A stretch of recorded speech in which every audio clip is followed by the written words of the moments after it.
Welcome back to my channel Puja kitchen with food. তোমরা সবাই কেমন আছো? আশা করছি সবাই ভালো আছো, আর আমিও খুব ভালো আছি। তো দেখো, কড়াইতে দিয়ে দিলাম তেল। তো আজ আমি একটু অন্যরকমভাবে মুসুরির ডাল বানাবো।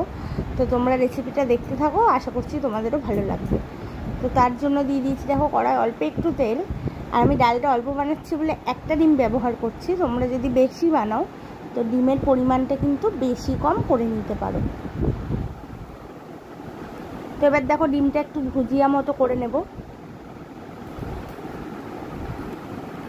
আর এই ডালটা কিন্তু তোমরা রুটি দিয়েও খেতে পারবে, শুধু যে ভাত দিয়েই ভালো লাগে তা নয়, রুটি দিয়েও কিন্তু খুবই ভালো লাগবে। তো ডিমটা এরকম ভুজিয়া করে দেখো তুলে নিচ্ছি।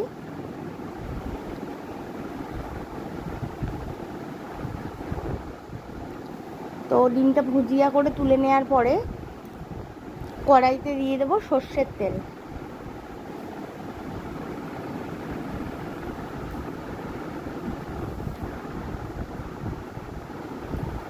তো দেখো বন্ধুরা, তেলটা গরম হয়ে গেলে এখানে আছে রসুন দুটো মানে 4-5 কোয়া থেতো করা, পেঁয়াজগুলো একটু মোটা মোটা কাটা, কাঁচা লঙ্কা, টমেটো, আর আলু ভাজার মতো করে যেরকম আমরা আলু কাটি সেরকমভাবে আলু কাটা। তো এবার দেখো তেল দিয়ে দিলাম কড়াইতে তেল দিয়ে দিচ্ছি পেঁয়াজগুলো।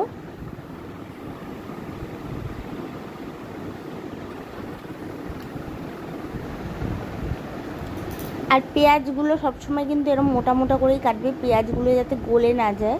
তো সেইভাবেই কিন্তু একটু মোটা করে কেটে নেবে, তাহলে পেঁয়াজগুলো খুব ভালো হয়। তো তারপরে দেখো রসুন কুচিটা দিয়ে দিলাম, তারপরে দিয়ে দিচ্ছি কাঁচা লঙ্কা। তো সব কিছু দিয়ে ভালো করে নেড়ে চেড়ে মিশিয়ে নিচ্ছি।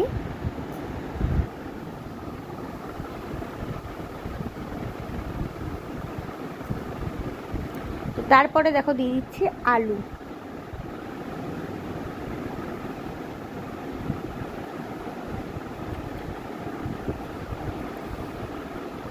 তো আলুগুলো দিয়ে দেখো ভালো করে নেড়ে চেড়ে মিশিয়ে নিচ্ছি।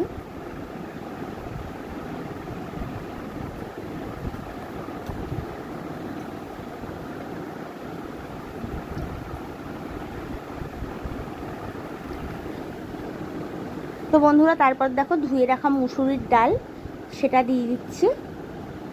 তো তোমরা অবশ্যই এইভাবে একদিন ডাল ট্রাই করে দেখবে, খুবই ভালো লাগে। আর একদম খুব কম সময়ে হয়ে যায় এটা রান্নাটা। এমনি তোমরা যদি ডাল করো, মানে ডাল সেদ্ধ করে রান্না করতে যত সময় লাগে তার থেকে অনেক কম সময়ে এই রান্নাটা হয়ে যায়। তো অবশ্যই একবার ট্রাই করবে। তো দেখো ডালটা, আলুটা, সব কিছু মানে সব কিছুর সাথে এবার ভালো করে একটু ভেজে নিতে হবে। তো তার আগে আমি দিয়ে দিচ্ছি নুন।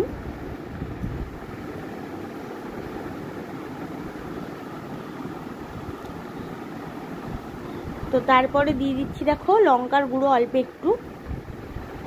আর কাঁচা লঙ্কাগুলো কিন্তু আমি গোটাই রেখেছি, ওটা আমি পরে ভাতের সাথে মেখে খেতে বেশ ভালো লাগে, তার জন্য আমি কাঁচা লঙ্কাগুলো গোটা রেখেছি।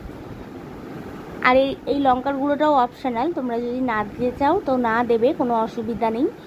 এটা আমি দিয়েছি, তোমরা না চাইলে নাও দিতে পারো, কাঁচা লঙ্কা দিয়ে করলেও হবে। তো তারপর দিয়ে দিলাম হলুদ। তো হলুদ দিয়ে দেখো সব কিছু দিয়ে ভালো করে কিন্তু একটু ভেজে নিতে হবে। তো ডালটা ভাজা হয়ে গেলে অনেকটা সাদা সাদা মতো হয়ে আসবে, তোমরা বুঝতে পারবে যে ডালটা ভাজা হয়ে গেছে। তো তখন কিন্তু এটাই জল দিতে হবে। তো যতক্ষণ না ডালটা বেশ একটু সাদা সাদা টাইপের রং আসছে ততক্ষণ কিন্তু এটা ভাজতে হবে।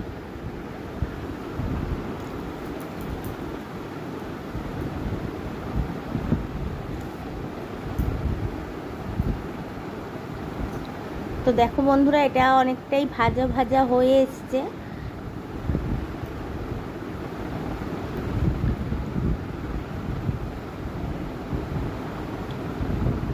তো এবার দেখো দিয়ে দিলাম টমেটোটা যদি আমি আগে দিয়ে দিতাম তাহলে কিন্তু টমেটোটা গলে যেত, তার জন্য কিন্তু টমেটোটা একটু পরে দিলাম। আর এবার দেখো দিয়ে দিচ্ছি জল একটু বুঝে দেবে, যাতে ডালটা কিন্তু খুব বেশি মানে শুকনো হবে, মানে একটু গাঢ় গাঢ় হবে, এটা কিন্তু পাতলা হয় না। অবশ্যই সেই বুঝে জলটা দেবে, একদমই কিন্তু পাতলা এই ডালটা ভালো লাগে না। দেখো বন্ধুরা, ডালটা ফুটে গেছে। তো আমি কিন্তু জল একদমই বুঝে দিয়েছি, তোমরাও কিন্তু সেই বুঝেই জলটা দেবে। আর ডালগুলো কিন্তু একটু গোটা গোটা থাকবে, পুরো ঘেটে ফেলবে না। তো দেখতে পাচ্ছ কত সুন্দর কালারটা হয়েছে, যেহেতু লঙ্কার হালকা গুঁড়ো দেওয়া আছে তার জন্য কালারটা এত সুন্দর হয়েছে। তো দেখতেই পাচ্ছ অনেকটা কিন্তু জল শুকিয়ে গেছে। আর দেখছি আমি আলুটা সেদ্ধ হয়েছে নাকি। তো আলুটা আর একটুখানি সেদ্ধ হবে, তো ততক্ষণ ডালটা আমাদের কিন্তু রান্না করতে হবে। আর ডালটাও অনেকটাই গোটা গোটা আছে, আর একটুখানি সেদ্ধ হবে। তো বন্ধুরা, তোমাদের যদি ভিডিওটি ভালো লেগে থাকে তো লাইক শেয়ার কমেন্ট করতে ভুলো না। চ্যানেলটিকে সাবস্ক্রাইব করে পাশে থাকা বেল বাটনটি প্রেস করে দিও, যাতে আমি ভিডিও পোস্ট করলে নোটিফিকেশান তোমাদের কাছে পৌঁছে যায়। আর অবশ্যই এই রেসিপিটা একবার ট্রাই করো, তোমাদের অনেক ভালো লাগবে। একঘেয়েমি ডাল খেতে যদি ভালো না লাগে অবশ্যই একবার তৈরি করে দেখো এইরকমভাবে ডাল। এটা কিন্তু রুটির সাথেও খুব ভালো যায়, তো তোমরা রুটি দিয়েও খেতে পারবে। তো নামানোর আগে অল্প একটু সর্ষের তেল অবশ্যই দেবে, কাঁচা তেলের ফ্লেভারটা এই ডালটায় খুব ভালো লাগে। তো বন্ধুরা, ডালটা আমার হয়ে গেছে, এবার কিন্তু আমি আর একটুখানি ফুটিয়েই নামিয়ে নেব।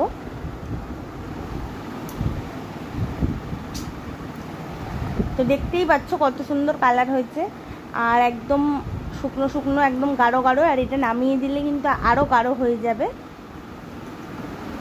আর দেখতেই পাচ্ছ পেঁয়াজগুলো গোটা গোটা আছে, কিচ্ছু কিন্তু ভেঙে যায়নি। ওর জন্যই বলছি পেঁয়াজগুলো অবশ্যই বড় বড় করে কেটে দেবে, যাতে ভেঙে না যায়। তো তারপরে দেখো ডিমগুলো দিয়ে দিলাম।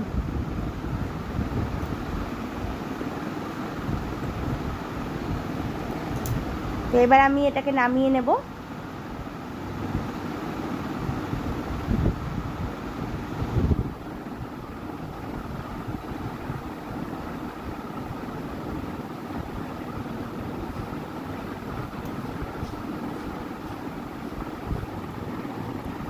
তো বন্ধুরা দেখো কেমন হয়েছে অবশ্যই জানিও।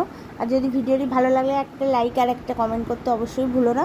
তো দেখা হচ্ছে আবার একটা নতুন ভিডিওর সাথে। গরমে সবাই সুস্থ থেকো আর ভালো থেকো, আর অবশ্যই গরমে ঠান্ডা কিছু খেও।